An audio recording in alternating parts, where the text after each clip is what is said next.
Hello and welcome to Get Yourself Optimized. I'm your host, Stephen Spencer, and today I'm so excited to have Aaron Walker with us. Aaron has founded more than a dozen companies over the past 41 years. He is a true veteran when it comes to entrepreneurship. He attributes much of his success to having surrounded himself with his mastermind counterparts. Aaron spent a decade meeting weekly with Dave Ramsey, Dan Miller, Ken Abraham, and 5 other amazing entrepreneurs. Aaron is the founder of Iron Sharpens Iron, a mastermind that now hosts 15 groups with national and international members. Aaron is the author of View from the Top, a must-read to fully understand how to live a life of success and significance. He's also the founder of the Mastermind Playbook, an incredible resource for starting, running, and scaling masterminds. You'll hear more about that later. Aaron lives in Nashville, Tennessee with his wife, Robin, of 40 years, and his 2 incredible daughters, and 5 beautiful grandchildren. Thank you, Aaron, for joining us today. Hey, Stephen, how's it going, buddy? I need to update that bio. We've got 19 mastermind groups now, and that was a great reminder for me to update that. Listen, thank you for having me on your show. Of course, and what a pleasure and honor. You're kind of a big deal. We have multiple mutual friends that know both of us, and we actually met through Genius Network.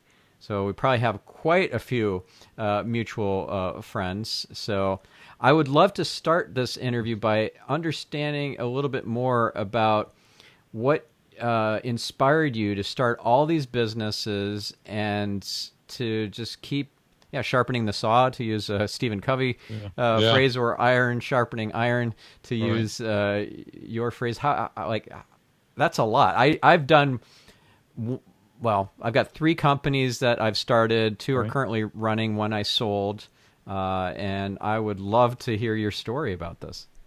Well, I'll try to make a 4-decade story really short. I'll take you way back real quick, and I'll walk through this fast. When I was 13 years old, my dad asked me if I wanted to make a little money during the summer, and I said, I'm in. If I can make some money, sign me up. And went to work, and he was a contractor, and I helped him during the summer. And at the end of that, I asked the gentleman that owned the business if I could have a job, and he gave me a job and fell in love with the business. And when I was 15, Stephen, I decided that was what I wanted to do for a career. Went to summer school and night school for about 18 months, was able to graduate at the beginning of my junior year in high school. And so I started working every day and met 2 gentlemen with a lot of money. And I needed some money because I didn't have any. And we started a company. And at 18 years old, I opened my first retail outlet. A year later, I got married to my childhood sweetheart. I had to wait for her to get out of school. And she was 18, I was 19. And I said, Robin, we can't mess this up. We've got to really pay attention and do the right thing because we may never get this opportunity again.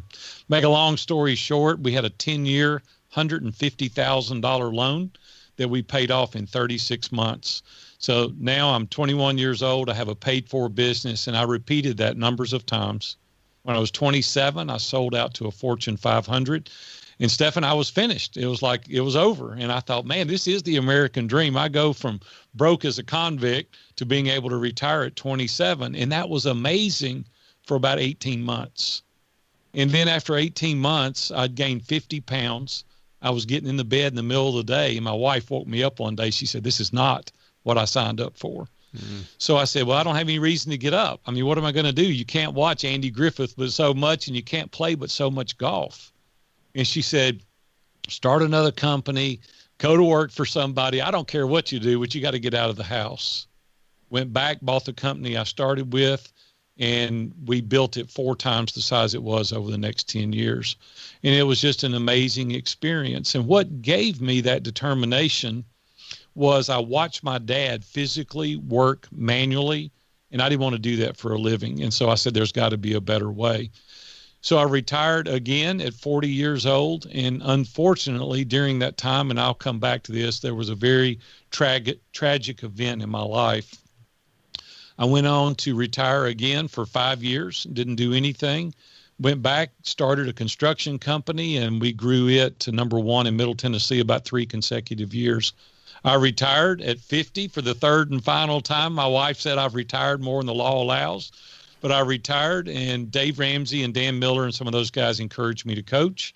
started coaching, couldn't handle all the people that was requesting me to coach them, started a mastermind 7 years ago, and today we have 19 groups. And I'm probably having more fun today, Stephan, than I've ever had in my entire life, because it's radically transforming the lives of other people. So that is the real short version of 42 years. Well, it's amazing to be able to live a life of impact and share your wisdom and create a safe space and environment for upskilling, growing, contributing. That's fabulous. You know, one of the things that I want to pull out of the story is not anything to credit myself, but I want to encourage your audience that if I could do it, you know, graduating 2 years early from high school, no formal education outside of high school, anybody can do it. I didn't have any money. I mean, literally, we came from a family that didn't make over $15,000 a year in my dad's life and lived in a 600 square foot house. We were very poor, but I had the determination and the grit and the perseverance to excel.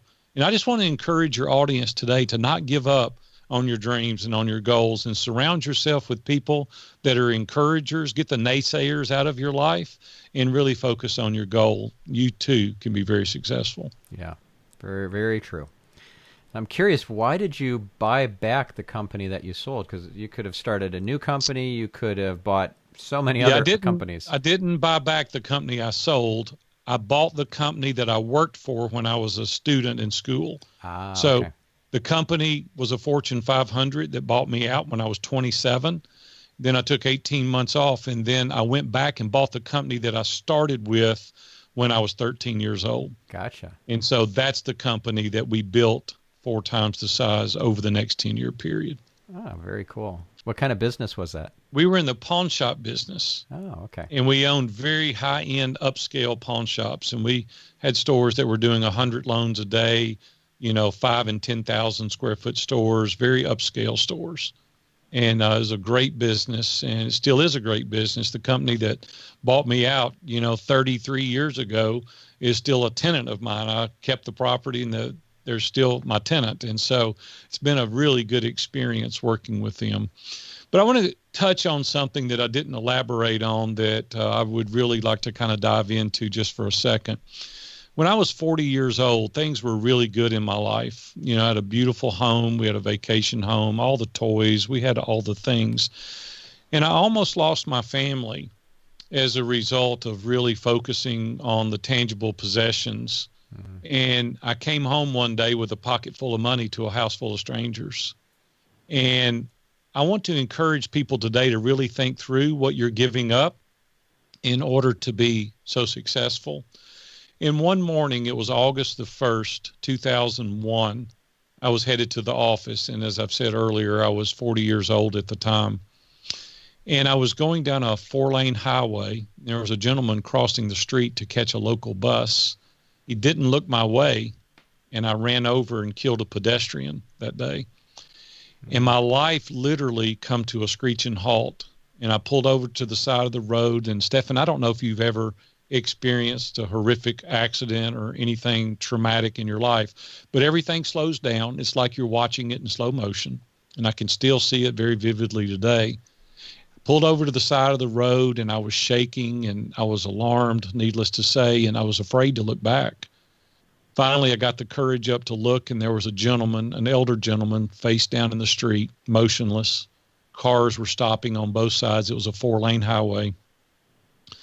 And I got my cell phone, finally got my composure enough to dial 911, and the police came, and I walked over, and he remained motionless, and I asked, was he okay? And they said, no, he's got severe head trauma. And they asked me to go with the officer and get in the police car, and I did, and they loaded him on the gurney and put him in the ambulance, and that was on a Wednesday morning, 7:30 in the morning. They called me on Saturday at 9 o'clock from Vanderbilt Trauma Unit in Nashville, and they said he didn't make it. His name was Enrique. He was from the Philippines originally. He was 77 years old, and it really rocked my world. And a couple of weeks later, I went to the office, and I just couldn't handle the stress. I just literally could not handle it. It wasn't my fault, people testified and said he ran out in front of me. So it wasn't my fault. I wasn't doing anything wrong. Thank goodness I wasn't on the phone, and thank goodness it wasn't my fault. But needless to say, it really had a profound impact on me. And what I started thinking about was, what if I had been killed that day? What would my legacy have been? And that's when I really became troubled, because I started thinking my legacy would have been this: poor kid from Nashville, Tennessee, makes enough money to retire at age 27 and nobody cares. And I thought, man, that is not what I want my legacy to be. I want my legacy to be, hey, Stefan's life is better as a result of having known me.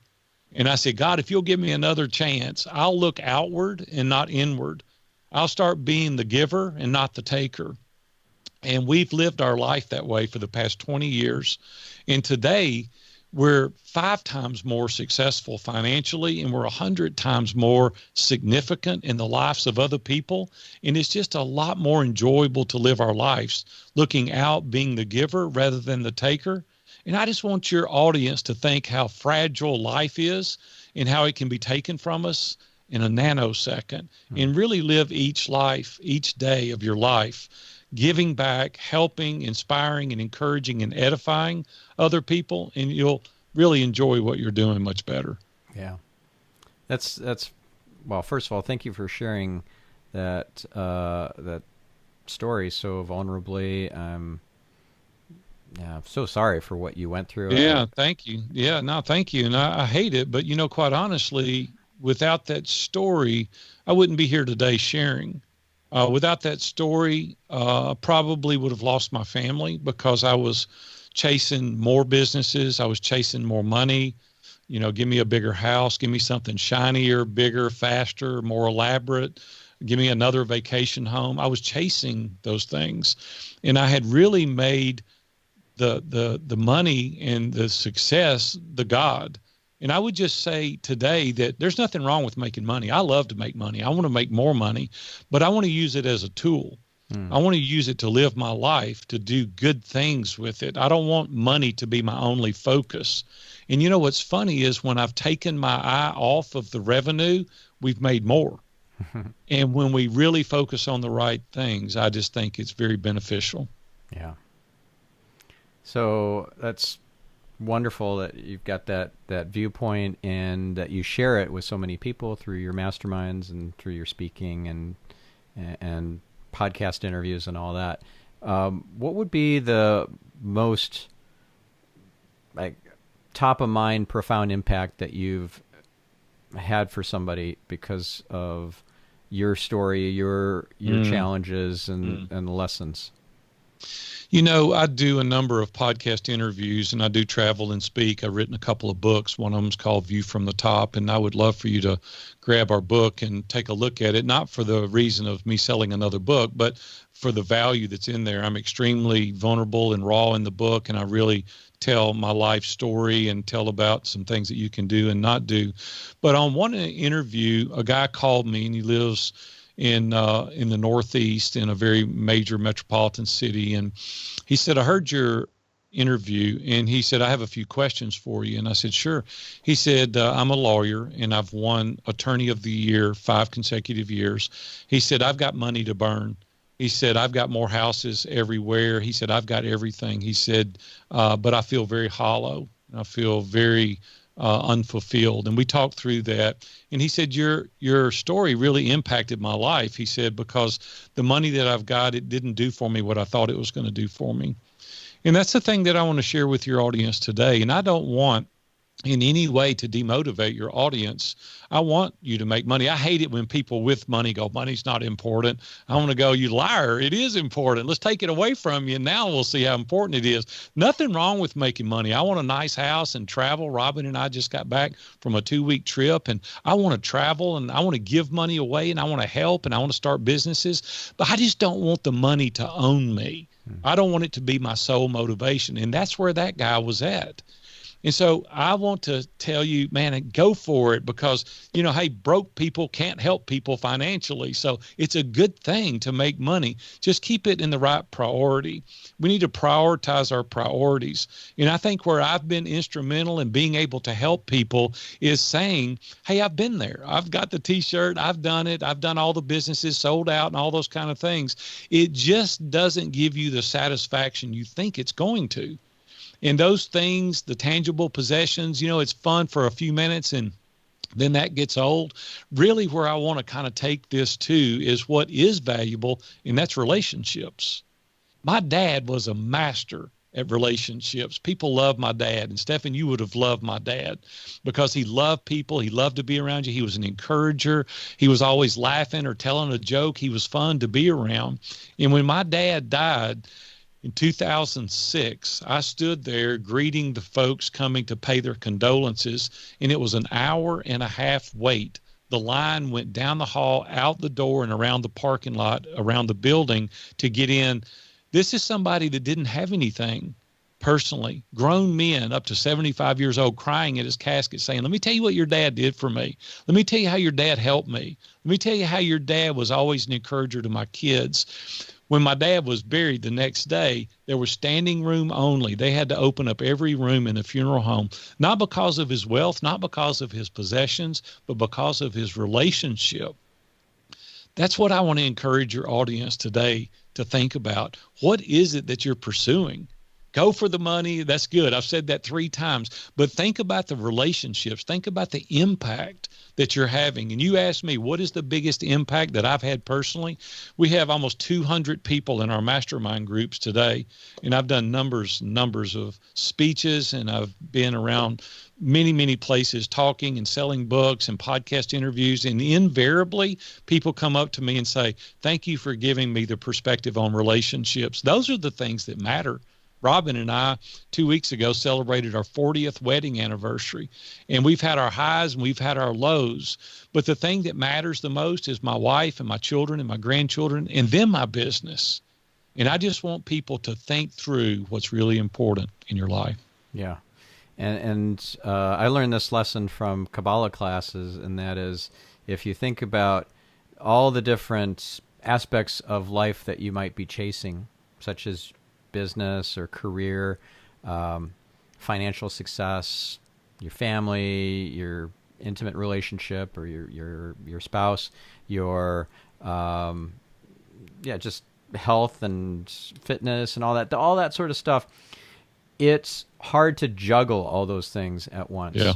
But here's the thing. If you think of this as a prism, and that on the other side of the prism where all the colors come out, that's where you'll see fitness and business, or career and financial success, etc.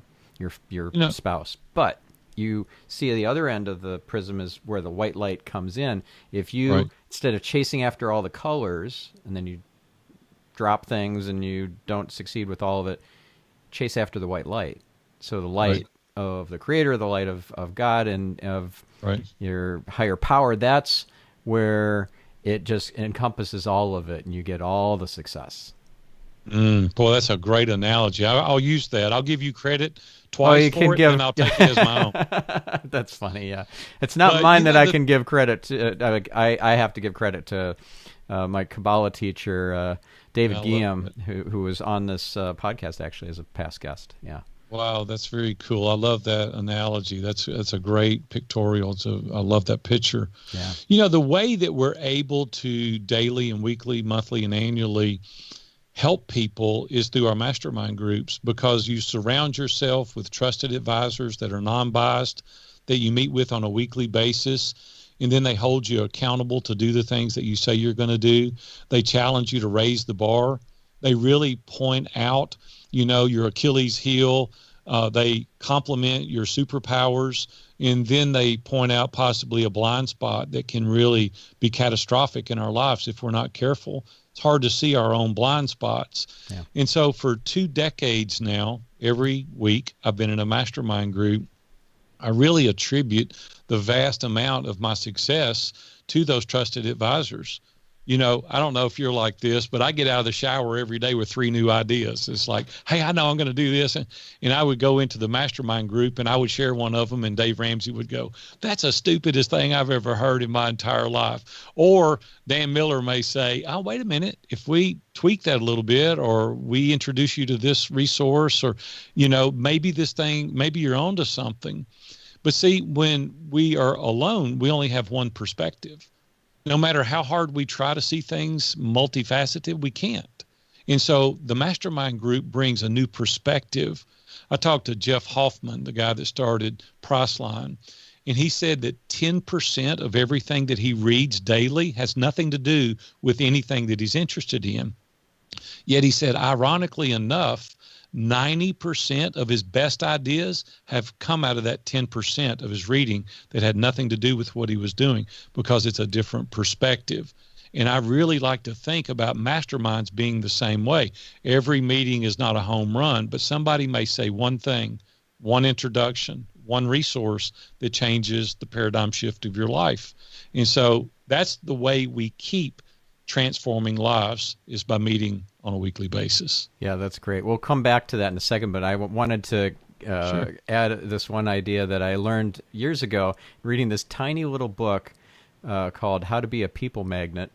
It's one of those little books, right? Books. Yeah, pocket book. And the concept from that that has been really influential for me is scrambling, where it relates this idea of 10% of your reading being completely outside of your normal interests. Right. If you do stuff that is not really that interesting to you, just a little bit, enough that you could have a conversation with somebody who's passionate about it, that gives you so much opportunity to build rapport and relatedness with these different people. So I have very little interest in playing golf, but I have played a few times, just so that I can have something to talk about with somebody who's really an avid golfer. Same thing with different kinds of other sports. I like individual sports, not like team sports. Right. But I can share some conversation with somebody who's really passionate about football because I understand enough about it. So that concept of scrambling stretches you outside your comfort zone and gives you something that you can converse with others and build that network and the relatedness with all these folks who might have very little otherwise in common with you. Yeah. What's really good, and I love that the way you've described that, because that's kind of what masterminds do for you. It's constantly stretching you, constantly challenging you. And that's what that does, right? You're not a big golfer, but you know enough jargon that you can carry on an intelligent conversation. And who knows, you may start playing golf. You may enjoy it at some point. Right. Or I might have made an assumption that was wrong because I thought, oh, that's not something I'm really going to enjoy. And then I end up loving it. Yeah. Right. And so we've got to keep expounding and stretching ourselves, and that's the way we grow. If you're not stretching, we're not growing. So great point. Thank you for sharing that. Yeah. So let's talk a bit more about masterminds. I'm a connoisseur of fine masterminds. I typically sign up to at least 4 or 5 at a time. Right now, I'm in Genius Network. Let's see, JVMM, Joint Venture Mastermind, Metal.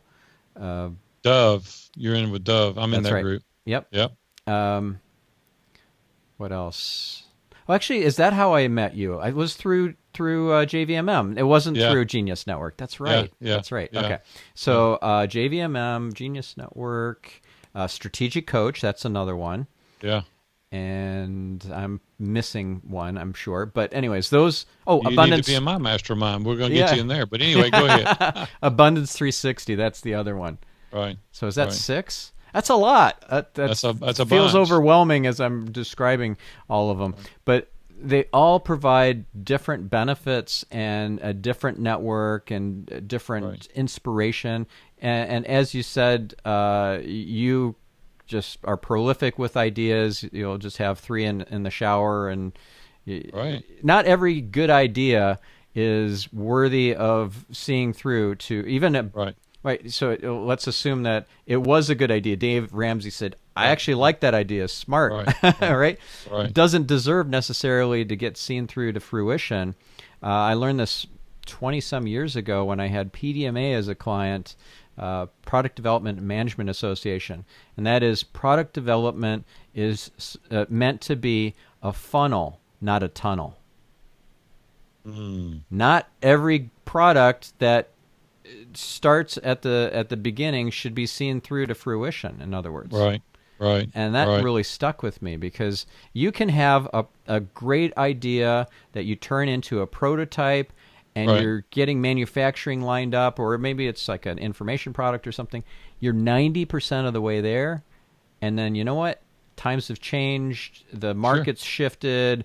I've got a better idea that is 10 times more potential. Let's kill off this product, even though we're 90% of the way through to the end. Yeah, the other thing is you may be the creator developer, but not the person that brings it to fruition. And it could be something worthy of handing off to the next individual, hiring a competent person to finish it, or just selling the concept of the idea. And so, yeah, we got to be smart enough to know when to cut ties. You know, people say, never give up. Well, that's not necessarily always true. There's a time where you go, hey, you know, the cost of this is not going to be worth the outcome. And so we've got to relinquish it and move on. Yeah, that's why you surround yourself with other people. Yeah, right? They can help you make those decisions. So giving up, that's not much great connotation with that. But deciding, that's where leaders occupy, right? So deciding that the root of that word "side," like homicide or suicide or whatever, is to kill off. Well, deciding is to kill off the options and go with one. And if you are very intentional and make powerful decisions, you'll have an intentional and powerful life. Yeah. So saying no to something means that you can say yes to something else. Indecision kills me too. I'm a high D, on the disc profile. Yeah, nice. As I said earlier before we hit the record button, it's fire the gun and ride the bullet. And for me, it's sometimes ready, fire, aim. And so I'm ready to go, but nothing paralyzes me more than indecision. And it's like, hey, let's go. If it doesn't work, we'll do something else. And we got to keep things moving. My friend, Rabbi Daniel Lapin. Yeah. He's been a guest on this show. Has he? He's a good friend of mine. Yeah. He's amazing.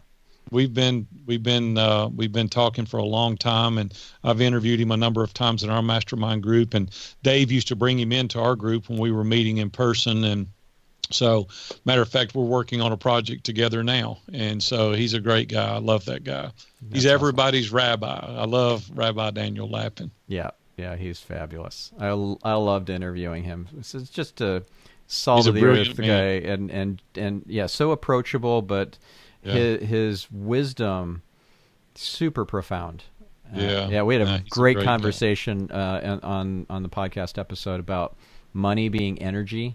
And about tithing and all that sort of, it's really good stuff. He says that they're certificates of appreciation. That's what money is. And we're doing people a disservice by not selling them a great product. And so I love that guy. We could talk forever about him, but he's a good guy. Your audience, if they haven't checked out his book, Thou Shalt Prosper, it is a great read, and I highly recommend it. Yeah, very cool. So while we're on this topic of Rabbi Daniel, what is your position on tithing? Like, what percentage, what frequency, what kind, how do you pick which organizations or individuals to tithe to? I guess it's not really individuals, it's organizations, but I'd love to hear more about your thought process and kind of. Yeah. Well, first of all, I'm Christian by faith. And so if you go back and really study that and you really do the math, it's more like 30%, not 10%. I personally, since I was 9 years old, and I'll be 60 on my next birthday, have given 10% of my gross income to our local church. Now, the scripture says bring it to the storehouse. It depends on what your definition of the storehouse is. I choose to believe the storehouse is the place of worship where I attend. A lot of people say it's, to the Christian faith. So we won't get into debating what the storehouse is, but But it's not Amazon. It's not Amazon, in my opinion. So for me, it's our local church, and it is 10% of our gross income. And I think that's the place to start. I don't think it's the place to finish. And how to decide, there's other charitable causes that we give to, but the first 10% of the gross income goes to my local church. Yeah, cool. And one thing that I have heard from biblical teachers is that that's one thing in the Bible where it's like God's challenging or offering to prove to you that this works. Malachi, 3rd chapter of Malachi, verse 10. Yeah, there you go. Yeah, God said that don't rob me of what is owed to me. I'm paraphrasing. And then it says, if you do not believe this to be true, test me. And it's the only place in Scripture that God offers an opportunity for you to test him. Yeah. And I'll just be very honest with you. It's been a very, very regimented and formal part of my personal life. And I literally now for 51 years have given 10% of our gross income. And I assure you, I've done a lot more with 90% than I could have with 100%. And I'm a firm believer that God does bless us because if the God of the universe says, test me, I don't really need to test him. He's pretty confident that he's going to bless you. And he said that he'll open the floodgates of heaven. Now, I don't know exactly what that is. I don't necessarily believe that that's necessarily monetarily or for possessions, but it could be. But it also could be sanity, or it also could be, peace. It could be a state of mind. I don't know what that is, and everyone has to interpret that for themselves. But I will point out that it is the only place in Scripture where he asks us to test him. Yeah. And I've seen amazing abundance come from tithing. It's really, really cool. Yeah. No, it's a great exercise. It's a form of worship. And I'm a firm believer in it. Thank you for asking. Yeah. And another thing that I would love to hear your take on is this concept that money is energy. So if you imagine, for example, you're at not the grocery store, let's say it's the gas station, and there's this little bowl of pennies, right? Take a penny, leave a penny. Although with coronavirus, that might not be such a popular thing these days. Right. But this was years ago that I learned this actually from one of my Kabbalah teachers. So if you don't consider that penny or the pennies in your pocket, the loose change, to have any value, you kind of disrespect that money. You're disrespecting the energy that's contained within that money. There's the same quality of energy in a penny as there is in $1 million. It's just the quantity, the size of the vessel is different. So if you say, I don't want to, here, you take the pennies, or you step on a penny, or you just walk right past it or whatever, it's actually good luck or whatever, good fortune, or however you want to position it, to pick up that penny rather than to just step over it, because you are you're acknowledging the quality of the energy that's contained within that penny, because it's not about the monetary value, it's about what the money can do, the energy contained within it, when it's potential energy that can be turned into a school. And like I'm a board member of Impact Network, and we build schools in Zambia and operate them, and e-learning and all that sort of stuff. It's really cool. For $20,000, you can build a school in rural Africa, and that's amazing. That's less than we built those in Brazil. Yeah, and go to Brazil, and we built so schools, cool. churches there. So cool. Right? Yeah. So I'd love to hear your take on this money. I've really not thought of it in light of energy. Okay. Money to me is a tool that we've assigned a value to it. And I don't necessarily look at it as energy. It's just there's a worth associated to that, just like there's a worth associated with anything. So to be honest, I could make up something, but I don't really have an opinion Got it. No about worries. No worries. the energy aspect of it or not, to be honest with you. Yeah. All right. So, Rabbi Daniel's a friend of yours, and Dave Ramsey, of course, as well. You mentioned him multiple times, and he was a profound impact for you over the course of years. The other mastermind members as well, but I would imagine Dave Ramsey in particular, right? Yeah, let me tell that story real quick. When I was pretty young, I was headed, I was, not that young, but I was in my 40s.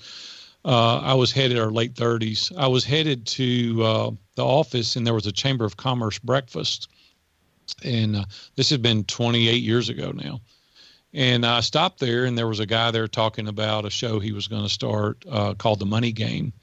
And Roy Matlock was the co-host. And I went up and introduced myself to him, and it was Dave Ramsey. And I invited him down the street after the Chamber of Commerce breakfast to see a new location we had just built. And he came down and loved it. And he said, "This is great." He said, "I've got one radio show here in Nashville. We just started, and I'd love for you to be a sponsor." And I said, I don't even know who you are. I never even heard of you. And you want me to sponsor your show? And he said, "If you'll try me for a week, I'll give you a free week of advertising." I thought, well, I don't have anything to lose on that. So I did for 3 days, and people literally, Stephan, were pouring into our business. And I called him and I said, "This is insane. I'm not even sure I understand what your show's even about, but let's talk." So we did. And I said, "I think I want to continue the advertising." He said, "Well, if you do, you've got to sign an annual contract." And I said, "We went from free 3 days ago, and now you're going to make me sign an annual contract." I think he was bluffing me, to be honest with you, but I agreed to it. And so I signed an annual contract, and then that continued for 21 consecutive years. And it absolutely changed our business. I can't even begin to tell you. Well, today Dave is on 700 radio stations. They have about 12 million listeners, and it's just doing phenomenal. And I've got to watch that up close, and we built a very close friendship. A couple of years after that, I was at the Curb Center watching Mercy Me play, and Dave was there. I didn't even realize he was there. And he came up to me and he said, "Hey, I want you to consider joining my mastermind group." And I said, "You're what?" He said, "We're starting a mastermind group, and I want you to join." And I said, "I don't even know what a mastermind group is." And he said, "Just come to my office next Wednesday at 7:00 in the morning, and I'll introduce you to the guys that we've invited." So I did, and I didn't want to go. And the reason I didn't want to go, I know what kind of hard charger Dave is, and I knew that I was going to be up against the wall, and I knew he was going to press hard. He's a high D like I am. And I knew I was going to have to be vulnerable. Well, Stephan, I didn't want all those guys to know that I didn't know everything. I didn't want those guys to know that everything in my marriage wasn't perfect, and everything about being a dad wasn't perfect. And so I listened for 2 or 3 months. I was kind of quiet, and they were all sharing. Ken Abraham is another guy that's in the group. He's written about 100 books, and he sat to my left. And Dan Miller, 48 Days to the Work You Love, was in the group. He lives here in Nashville as well. And Jeff Mosley, he owned I&O Records, which Mercy Me was one of his groups, ironically enough. And I was at the Mercy Me concert listening to him. And so I got to do life with these guys every day. And there was a constant challenge. And I even told him at the time, they said, "We're going to read a book every month." And I said, "I don't like to read." And Dave said, "I don't care if you like to read or not, you're going to read." And so now I'm an avid reader. I read, I don't know how many books a year. And I love it because of the challenge and the things that I wanted to do. He's helped me through that. Dan's helped me. Dan was my personal mentor for about 20 years and encouraged me to coach. But the point of the mastermind groups is kind of like having your own board of directors. It's having people that are non-biased, that don't have any skin in the game, that they can tell you the truth, and they can hold you accountable to doing the things that you want to do. So I'll just say, Stephan, it's radically changed my life because I had people that cared about me enough to call me out. I'll tell you a quick story. I was at the Ace Hardware years ago, and I was in a dark spot. And Stephan, I don't know if you've ever been in a dark spot, but this was a really low point in my life. Every week I would talk about this low point. I couldn't get over it. I just couldn't get over it. And so I get this phone call from James Ryle. Some of your audience may be familiar with him. He's a very prominent speaker, traveled all over the world speaking, best storyteller I've ever heard. And he said, "Hey, Big A, you got a minute?" And I said, "Yeah, hold on for a second." I walked out in the parking lot, and I knew it was going to be either really good or really bad. I didn't know which. And the reason I knew that is because we never called each other on the weekend. We always talked during the week, but we respected each other's privacy for our families on the weekend. He said, "I was praying for you this morning, and God gave me a word for you." And I said, "Really?" And he said, "Yeah." He said, "But I want to start out by saying, first of all, you're wearing the hell out of everybody in our group." And I started laughing. Well, he didn't. And I said, "Excuse me?" He said, "We're getting really sick and tired of hearing about this position that you're in, and you just talk about it, but you don't do anything." He said, "I was reading in the book of Isaiah this morning where God said, take the chains from around your neck and move on." He said, "It was time you were moving on. I'll see you. I got to go," and hung up. I was so mad. I could have bit a nail into. I was so mad. I said, the audacity of this guy calling me up, ruining my Saturday, telling me that I'm wearing the hell out of everybody in the group. And then he just hung up. Well, then I started thinking about it. And I said, the truth is this guy loves me enough to tell me the truth. So Wednesday morning, that was on Saturday. Wednesday morning, I went to the mastermind group meeting, and I'm a big guy, Stephen. You haven't met me in person. I'm 6'4", weigh 235. I'm a big guy. He was about 5'8", weighed about $150. He's a pretty small guy. And I walked around the table. He thought I was going to hit him. And I leaned over and I hugged him. Tears filled our eyes. And I said, "I just want to thank you." And it changed my life. I was able to say, "You're right, and I've got to move on." And I was able to get out of that bad spot because a guy that loved me enough challenged me and pushed me to move on. See, that's what we need to do in life today. We need to challenge each other. We need to rally around them. But see, you can't do that if you're not spending time with people, because he wouldn't have the permission to say that to me unless he was investing in me on a weekly basis. I wouldn't take that from somebody that really didn't know me. Yeah. And so I just want to share with your audience today, who do you have in your life that is holding you accountable, that's calling you out, that's edifying you, that's stopping you when you're going down a bad path, or that's propelling you forward when you need some motivation? And so that's really my message for you guys today, is to, hey, go forward. I can teach you to make money. I can do all those things. But the real culprit is people in your life that can help take you, because if you haven't been in a bad spot, you're going to be. We're either just coming out or we're going in. It's the way life is. It's just the hands that we get dealt. And I want people around me, and I spend an inordinate amount of time building these relationships very intentionally. And people ask me all the time, what would you tell your younger self? And the thing that I would do sooner is build relationships faster. I would intentionally call people and build relationships. And even in the mastermind today, I train people to do that. I help people understand how to take time, how to make the time to call and to check on, to text, to send videos, to write emails, to call people and build that form and that type of relationship. It's just going to pay huge dividends later. Yeah. Have you read the book Never Eat Alone by Keith Ferrazzi? Yes, I have. Yeah. Yes, I have. It's a great book. Yeah, he talks about some of those concepts. Yeah. And I noticed you mentioned the word challenge multiple times. So I've had accountability groups, accountability buddies, and so forth. And the difference between an accountability buddy or group and somebody who will challenge you is a lot, I think, to do with that rapport and relatedness and vulnerability that you establish with somebody. So I'm in another group. It's a coaching group called Managing Happiness. And that group, run by David Hensel, has accountability buddies assigned. Yeah. I've never spoken on a one-on-one call with my accountability buddy. He's not been accountable. And that's cool. That's fine. But it makes sense in the context of this conversation now that I'm looking back on it, because he's got nothing invested in me, Right. and vice versa. Right. It's not like we're friends or we worked through some issues together or had some tough spots that we helped each other through, and now we want to help challenge each other. So this idea of challenging requires the rapport and the relatedness that just being assigned an accountability buddy that you don't even know can't provide. No, not at all. Yesterday we were on a call, and one of the guys is a super guy. I love this guy. Very successful, owns 2 very successful companies, and he's been struggling with his weight since I met him 3 years ago, and he talks about it all the time.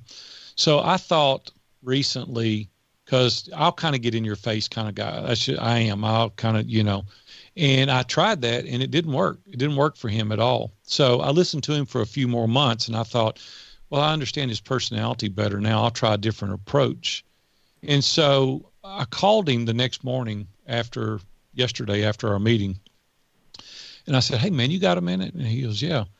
I said, I was really thinking about you and actually was praying for you this morning. He said, what? And I said, you said that your motivation for losing the weight is so you could really spend time with your grandkids. He said, yeah. I said, well, you've got diabetes too. And he said, yeah. I said, you're not going to get to spend time with your grandkids unless you get your weight under control. And I said, I've got a guy that I think can help you because I really care about you. You're one of the few guys related to weight that I'm really taking a personal interest in because I like you as an individual. And I want to know how I can help you. The whole conversation changed. He said, you got all over my hind end a few months ago, and it just pissed me off. He said, but now I really feel like you're interested in me. I said, I am, because I care about you. And it was a totally different conversation. See, if I hadn't have been spending time with him, I wouldn't have known the approach. Yeah. And so the only way we can really help people is by getting to know them. And just the assignment of 2 individuals that we have no idea. I coach people all over the world. And there's not a blanket that fits everybody, right? You can't just lay a covering over something that you might say. You've got to know who they are, their personality, the way they think, what their objectives are, their goals, their family, the way they were brought up, their interest, where they're headed. You've got to know those things. And then you go, oh, I think I can help you, and here's a solution. Right. But if I just were to offer a suggestion, that probably wouldn't work for various reasons. And everything points back to the relationship. We're all wired different. We're all unique. And until we spend time with each other, we don't know your uniqueness. Yeah. So now, and from this conversation, I know that you're high D in the disc profile. Right. So prescribing certain things for you to do, like I know a lot about SEO. That's my area of expertise. Right. So I could say, hey, you need to claim your knowledge panel. Like, why haven't you done that? Right. Well, that's just prescription, but you're high D, right. So that's not a fit. If I challenge you to say, you know what, I got something here that's going to be a fun challenge for you. You don't even own your own, like, that screen real estate. You have no control over that. Right. I challenge you by our next conversation, like on Friday or whatever. I challenge you to have that done. Yeah. And no, you'd be like, I'm on it. I got to do it because you're the second person that's mentioned that to me. And so I've got to see to it that gets done. Yeah. Yeah. Well, there are no coicoincidences. So it was meant to happen. The challenge I'm in, like if we're playing, you mentioned golf, I actually play golf, and I want to win. And if we're playing a team sport, you want me on your team because we're going to win. We're going to take this thing home. And so, yeah, everybody's different. But see, you can't know those things until we spend time together. Yeah. And that's all the more reason for spending time together. Yeah. I'm curious, besides DISC, what are some of the assessments, personality tests and things that you've done that you really like? Yeah, the Enneagram was pretty good. Yeah. I like that. I'm a challenger, and, so I'm sure you would have known that. I think it's an 8 on that. And then the DISC. There's so many of them out there. I've done various ones over the years, but you can kind of peg me in all of them, if you know you're a high D or you're a challenger. Yeah. Yeah. I love StrengthsFinder. I love Print. I actually had the co-founder or co-creator of Print Deborah Levine on to talk about that. That's your unconscious motivators and what your triggers are. That was really good. I've not done that. You should totally do that one. Yeah. Really? Amazing. Yeah, I learned about it Send me from an Strategic email and Coach. remind me what that is. Yeah. Okay, I'll do that. I'll do that for you. Yeah, that's cool. I would love that. Another one that I learned from Strategic Coach and from Genius Network is Colby. Yeah. So Colby. instead of cognitive, it's conative. Right. And that's been really powerful. I did that one recently, and I'd have to pull it up to see what it was, but I did that. It was pretty fun. It was good. And a financial advisor is the one that sent me that test, and I did it. And then he told me, based on that, some of the things that I would be interested in the market, things I wouldn't be interested in, and the reason that I would be interested in those things. And it was spot on. It's amazing, really, when you look at those tests, at how accurate they are. Yeah, I love that. And on the Fascinate test, that's another one I really like. That Sally Hogshead, how the world sees you versus how you see the world. So instead of most personality tests are about how you see the world, this one is how the world sees you. What's your unique advantage and so forth. Anyways, so that's fun. I was just curious about that. And one kind of last little area I would love to learn a bit more about. You said that you grew up very poor, and it was a challenge in your childhood. So what were some of the things that allowed you to kind of break free from the constraints that you had as a poor child? Yeah, it's a mindset, and I attribute the ability to push through from my mom. My mom was a big encourager, and my mom had a little saying, and I've adopted it as my life mantra, is can't, couldn't do it, but could, did it all.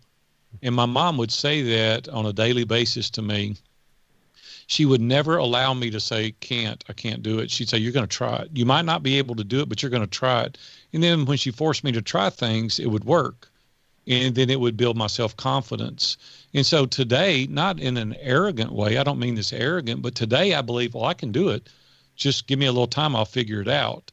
And it gives me the ability to push through. And the other thing that she really helped me on was don't worry about what other people think. Because when people say it can't be done, what they're saying is they can't do it. Yeah. And so for me, that gave me a lot of self-confidence. And then the other thing is grit. Angela Duckworth talks a lot about grit. And there's really, now I'll make an intelligent decision to stop something, but naysayers I don't allow around me. I allow people to tell me, why something might not work, but just to say it won't be done. And I'm very selective on the people that I spend the most time with. And I'm very, very careful about my personal friends. And we don't allow gossip. And I want people around my children and my grandchildren that are encouragers, that edify, that help, that pour into. And so we're very strategic in nature about how we live our lives and who we spend the time with. I turned the news off 20 years ago. And, it's just, I've watched it recently because of the things that I'm having to deal with as it relates to running our business. But I just can't take any more bombings and killings and murders and all this political rift that's going on. I just can't. Yeah. It takes you so long to work through that, to get over that. I'd rather be filling my mind with positive things and things that are instrumental and things that are moving the needle and how I can help other people and projects that I'm working on. And it's just a time suck, and it's not going to be something I can change personally. And so 20 years ago, Dan Miller encouraged me to turn the news off, and we did. And so that's really been helpful, because what is the point in taking in all these bits of information? 2 weeks ago, I interviewed John Eldridge, and John came on our group, one of the masterminds, and he wrote a book, I don't know, he's written 20 or 30 books, but Wild at Heart was one that he's really noted for. And he wrote another book, and he said, our soul wasn't designed to take as much information as we're receiving. And he said, we've got to be careful the amount of information that we take in, and we need to be sure. Daniel Lapin is another one. He and I were talking about that. We were talking about TV. He said, Abram, what you need to do is go home and unbolt your TV and put it in your boat and drive out to the middle of the lake and throw it overboard. He said, there's no use to have a TV in your home. And so we thought we had a good laugh about that. But the point is that I think we've got to be very careful. And if you surround yourself with the right people, Jim Rohn said, you are the average of the 5 people you spend the most time with. Right. That's very, very true. And so we're just real selective, who we're around and what we do. And that feeds that ability to develop your self-worth and your aspirations, and it encourages you. And so it's living your life intentionally, not reactive, but proactive. We're very big on planning. We look ahead. We do an exercise called Come As You Will Be. And we'll forecast out 3 to 5 years, and we'll get up before our mastermind group, and we'll say, share with us as though it were 2023. And you've got a list of things that you've got to go down. I did that exercise in 2015. I did Come As You Will Be in 2020. Well, I've still got 6 months left, but the goals that I had established in 2015, we have at least doubled every one of the goals. And there's one that I could do that I haven't done yet. But it's because we established a plan. And I went before a group and said, this is what I'm going to accomplish. Now we go back and we establish a plan in order to accomplish that goal. Most people, Stephan, and this is sad, don't even know what they want. Yeah. I could come to most people and say, if there were no strategic persons around you and you had to decide, there were no financial restraints and there were no time elements, what would you do tomorrow with your life? And most people can't answer that question. They just want bigger, better, shinier, faster. Just give me more. And when I start diving in and asking the questions, why do you want more? What are you going to do with it? What's your life going to look like in 5 years? How much money do you want to be making? Where do you want to go on vacation? Do you want a job that is location independent, or do you want a retail outlet? Or I don't know. I hadn't thought that much about it. Well, how are you going to know when you've won? If you don't know the answers to these questions and you really don't know what your life is going to look like. Now, there's pivot points and there's times that we have to change. Life throws us curves and we have to adapt. But I promise you, if you'll develop that strategy, you'll be way ahead. You may not reach your goals entirely, but you'll be way further ahead than you would without it. And so we've just lived our life very intentional, to answer your question. Yeah. That's fabulous. Fabulous. So I loved what you were talking about in terms of turning off the TV and disconnecting from the news and so forth. I do the same thing. I spend no time consuming news, or hardly any time, because it's just going to wreak havoc on my just my biology. I'm going to have high cortisol levels, adrenaline, and all that. And I've read that 30 minutes of news, negative news, takes 6 hours to get it out of your cognitive thought process. Yeah. 6 hours for 30 minutes of news. I've got a lot better things to do with 6 hours of my time than to be trying to, wane away negative news. Yeah. Yeah, Tim Ferris, who I've interviewed on the show, talks about the low information diet, and I believe wholeheartedly in that. I also believe in focusing on the light, right? Rather than focusing on the darkness, on the void, on what's missing, you focus on the light, and that connects you more to God and to your higher purpose, and gives you much better perspective. And also find the good in everything. If you're just so entrenched in the negative news, how do you find the good? You're just too close. It's impossible to the negative. Yeah. And I also loved what you were saying about all the inspirational things you learned from your mom and those different expressions and stuff. I'm curious, do you have anything written down as a Post-it note or something on your monitor? You can't see it, but right to the left of my monitor, there's a piece of wood that's 36 inches long, and it says can't, couldn't do it, and could did it all. And under it says Nanny Lou. That's what my grandkids call my mom, Nanny Lou. And in my book, the first chapter is titled Can't, Couldn't Do It, and Could Did It All. And so these little things that we grow up with, these little inspirations, really have more of an impact than people realize. Yeah. And the thing that I would kind of like to leave your audience with today, because I know we're at the end of our time, but the thing that I think is really important is the mindset. If we can't see it in our mind and we don't believe it ourselves, why should other people believe in us? So I would just encourage you to develop a mindset that you can do these things. The last thing that I want to share is the fear of failure. And people talk to me all the time. I say, why don't you do that? Well, I'm afraid I'll fail. My children used to say that when they were young. They'd say, Dad, I want to try out for cheerleading or basketball or tennis, but I'm afraid that I won't make the team. I said, well, one thing I know for sure, if you don't try out, you won't make the team, first of all. Second of all, the failure is in not trying, not succeeding.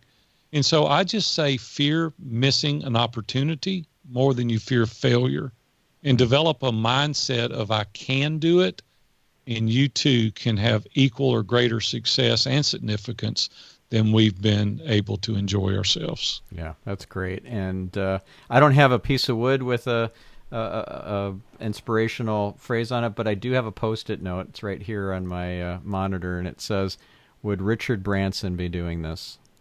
Oh, wow. I learned that one from James Schramko, who was one of my coaches, and I was in his mastermind, Silver Circle, for a while. And fabulous guy. Really, really good stuff I learned. We've always got to be delegating things out and doing only what we can do, right?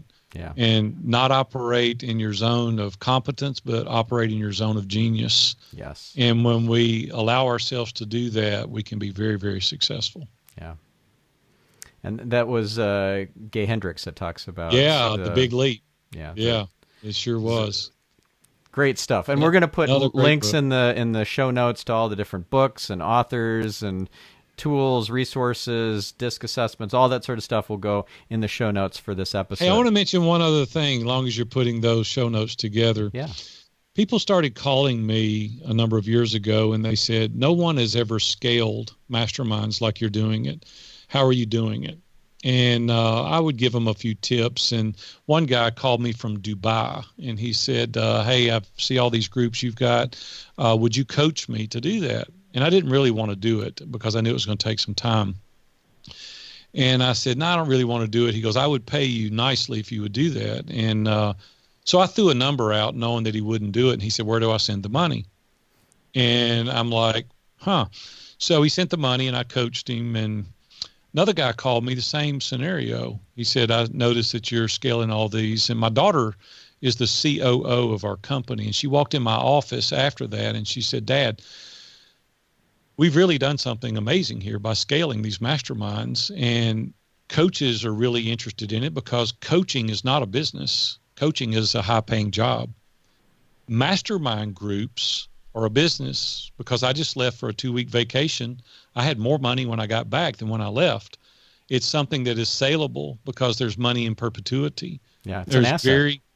It's an asset. Coaching is not. Yeah.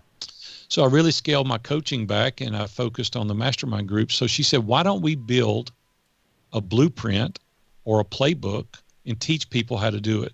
Well, I didn't want to do that either because I knew how difficult that was going to be. But we had all the systems and processes in place that we run our business with. So it took us a year, our whole team. It took us a year. We hired a product developer, copywriters, editors, professional videographers, and we put together the mastermind playbook. And in that, we teach you to grow and scale mastermind groups.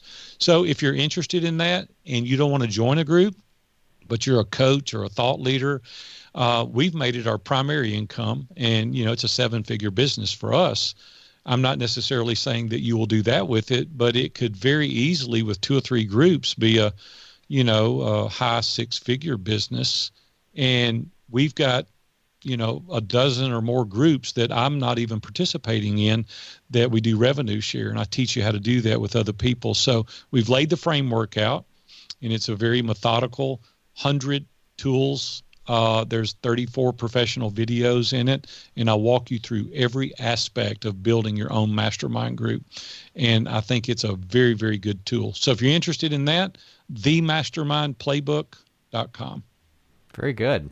All right. And if folks wanted to follow follow you on social media, read your blog posts, whatever. Thank you. The easiest thing to do is to go to viewfromthetop.com, okay, and you can find everything you need there, including my phone number and email, ever how you want to get a hold of us. All of our social media platforms are there, and I would love to connect with you. I'd love to entertain the idea of joining one of our masterminds, coaching, or possibly getting involved in the mastermind playbook and starting your own.